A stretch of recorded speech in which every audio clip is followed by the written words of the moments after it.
Donc voilà, nous allons faire les deux problèmes de ce troisième jour. Vous avez donc deux propositions, deux solutions pour votre problème. Soit vous allez connaître le nombre total d'objets et une partie, et on vous demandera de trouver la deuxième partie. Et à ce moment-là, ça sera soit une addition à trous, soit une soustraction pour résoudre ce problème. Ou alors, on connaît les deux parties, mais on cherche ce qu'il y a en tout.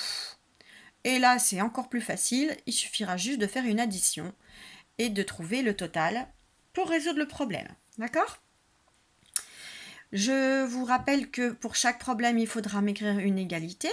Puis, éventuellement, si vous voulez faire un dessin en dessinant des jetons ou des cubes et en mettant des accolades pour les différentes parties et le total.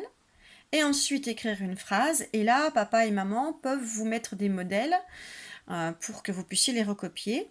Il faut juste bien y penser à la majuscule et au point. S'il y a des fautes d'orthographe, ce n'est pas grave, je ne compterai pas faux. Vous êtes prêts ?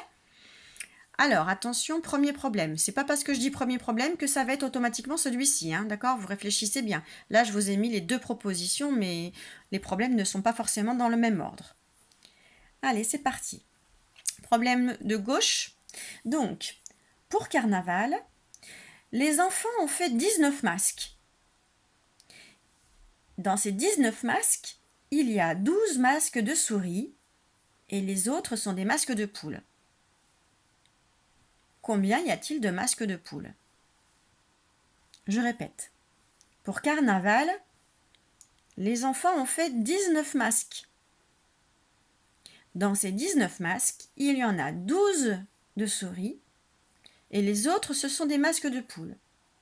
Combien y a-t-il de masques de poules ? Je passe au deuxième problème.